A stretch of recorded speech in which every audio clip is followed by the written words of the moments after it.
Yo, what's going on everybody? It's your boy Naruto Explain here, bringing you guys another Boruto Naruto Next Generations discussion on the fallout from Boruto chapter 75. And today I want to talk to you guys about Amado's giant miscalculation that he made in the last Boruto manga chapter. Look, I think we all can agree that Amado's reveal and his motives for his actions, they were very well done enough that you almost feel sorry for him, but you can't bring yourself to feel sorry for him because you know that for as much truth as Amado told, he's still lying about something and he's still hiding more truths that he won't tell to Konoha. As Shikamaru said in the chapter, he hasn't exactly earned a lot of goodwill with Konoha for any of them to just take anything he says at face value. In fact, it's the exact opposite. If Amado says it's snowing outside, I don't know about you, but I'm just gonna assume it's okay to go outside with no shirt on, but I might bring a jacket with me just in case he might be telling the truth. If Amado says that Ichiraki ramen is mid, outside of Naruto's sworn testimony for how good that food is, I don't know about you, but I'm likely getting more than one opinion before I move forward with Amado's words. However, here's the thing. Shikamaru, if he of all people can come to that conclusion, guess what? He's only known Amado for a few months. What do you think Kawaki's thinking of right now as he listens to Amado? And when you go to the manga chapter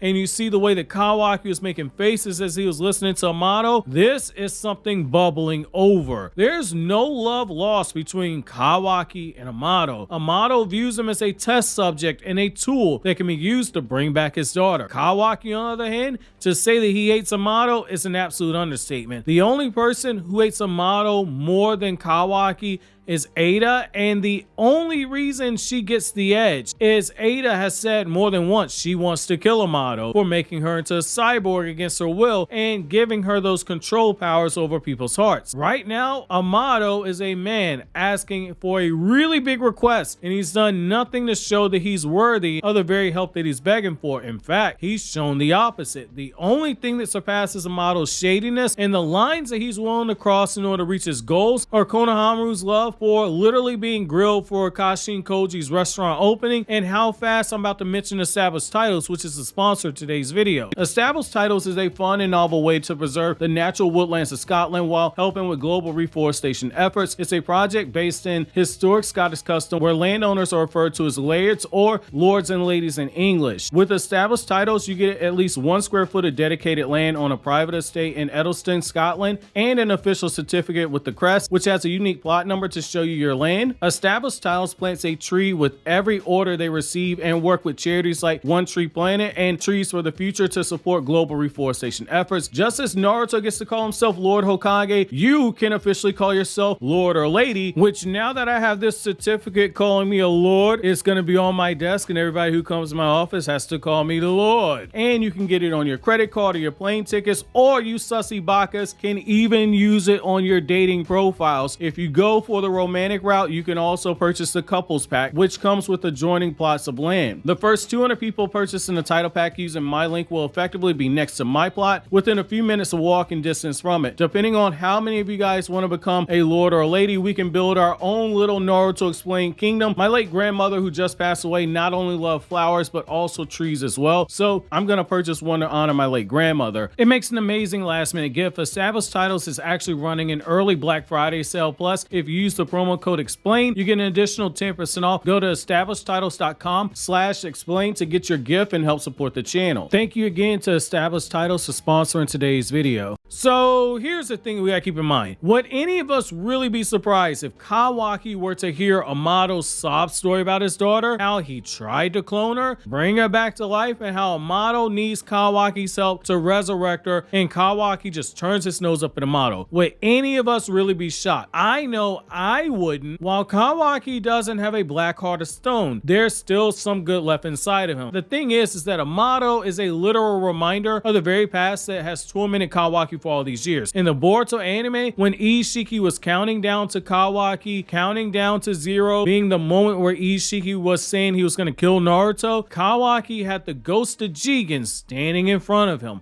and taunting him while all this is going on. And Kawaki had his PTSD panic attack. Whose face did he think of during that time? Amado wearing a surgical mask and wearing surgical clothes, operating on a Kawaki, turning him into a cyborg, implanting him with that nanotech that all the car inner members had. The fact that he was thinking of Amado during a moment like that shows how truly traumatized Kawaki is, and why Kawaki has every incentive in the world to look at Amado in the face and say, I can bring your daughter back, but why should I? How many kids died when you kidnapped them and did those experiments with Jigen? How many kids died when you and Jigen tried to pass on Ishiki's coma seal? How many of them had fathers and mothers who were crying themselves crazy, just like you almost drove yourself crazy in grief over your daughter dying, to a point you were willing to work with a madman like Jigen who's trying to destroy the planet? What makes her life any more special than any of those children who died? The literal children who died during this process. Your daughter was a grown-ass woman. She was 24. Yes, she died young, but at least she had a chance to live her life, even if it was just beginning. She had more time than those children who died did, and being blunt, Kawaki would not be wrong if he took that stance. Look, 24 is young, no doubt. But 24 is the same age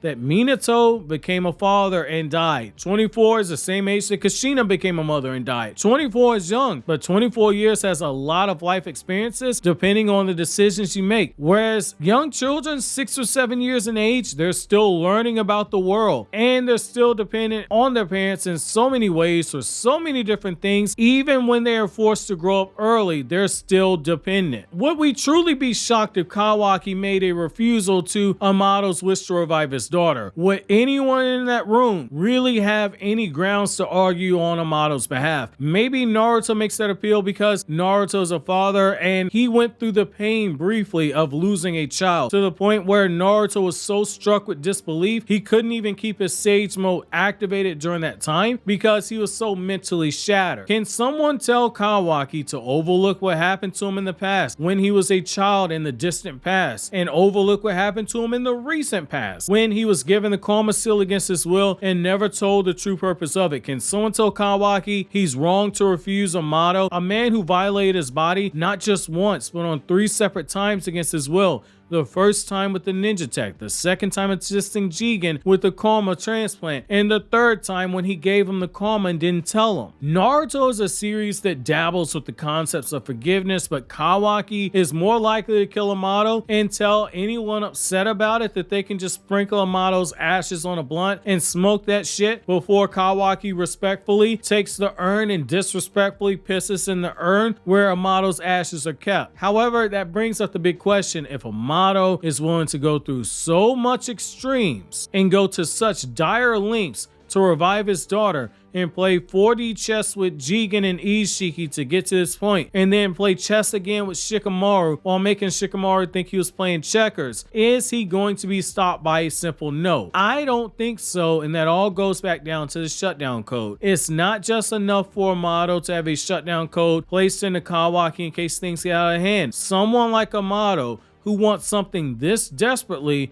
and is this personal when it comes to how desperate he is not by any means going to leave that up to chance. He's not coming back to Konoha without a certainty. Would any of us be shocked to learn that the shutdown code is a full-blown control code? I know I wouldn't be. In fact, I'm expecting it. Desperate people are unpredictable, and they're the most dangerous of people because they don't use logic. They're fueled by their emotions. The desperation of a parent to save their child is unmatched, and Amado was willing to allow others to die to get this point. Numerous people have died. There's a lot of blood on Amado's hands. Enough so you have to wonder, if his daughter does get revived, is she going to be able to look at her father in the face again? Taking control of Kawaki to revive his daughter, that's going to be nothing to Amado. That's a low bar to clear. And I'm curious to know you guys' thoughts on this. Do you guys think Amado is going to take no for an answer? What does he have up his sleeve? And do you think Kawaki is or should revive Amado's daughter?